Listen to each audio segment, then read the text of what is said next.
God designed your body for fertility, but when the journey to parenthood feels like a heartbreaking mystery, it's so easy to feel lost. What if you could do more than just wait and wonder?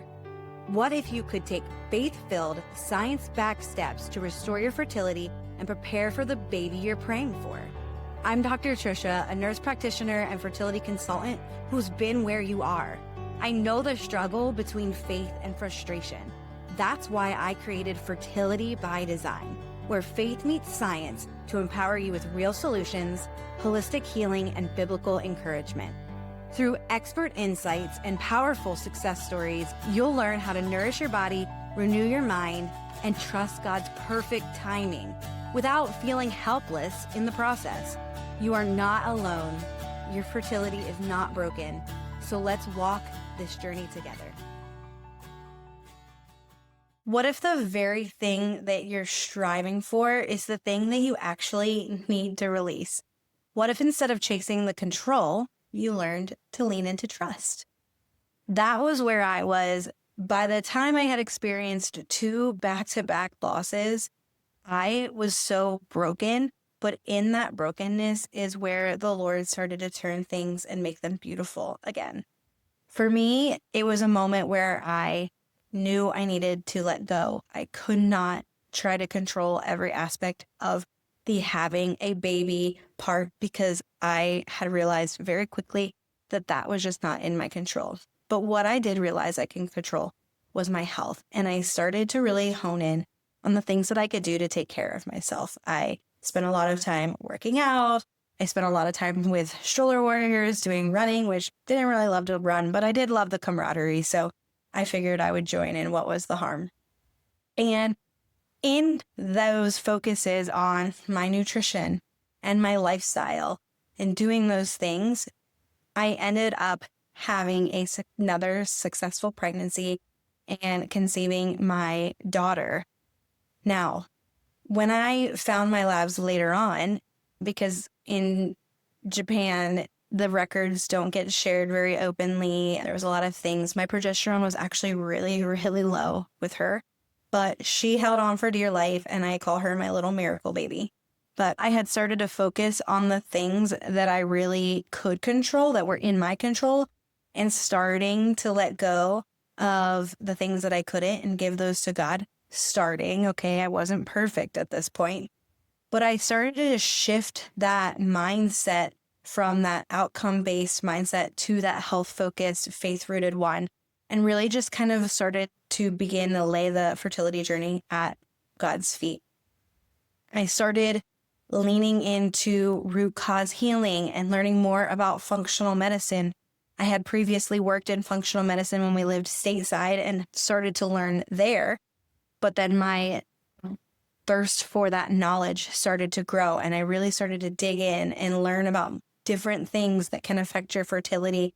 And it really was the beginning ground of what I was going to be called into later on.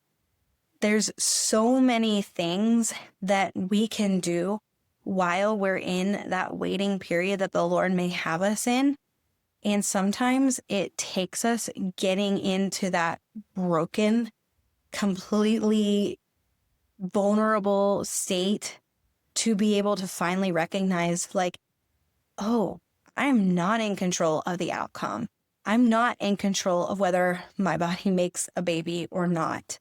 But what I am in control of is taking care of my body and being a good steward of it, and really, truly using the tools that God has given us to heal our bodies. And so throughout that time, after having my daughter, I continued to learn and dig and really practice what I would eventually preach so that I could help other couples use that knowledge and empowerment to get pregnant themselves. And it was a really good time for me because I was in the throes of motherhood with 2 littles and a husband who was gone all the time.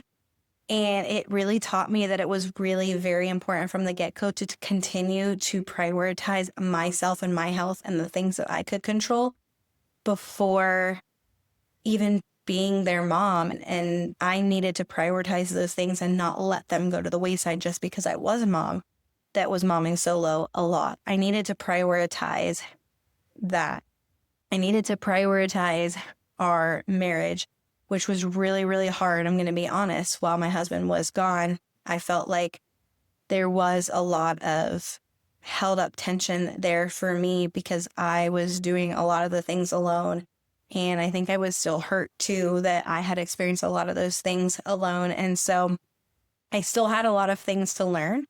But as I started healing my body, I began to see these incredible changes. And it wasn't just about fertility. It was about a total transformation.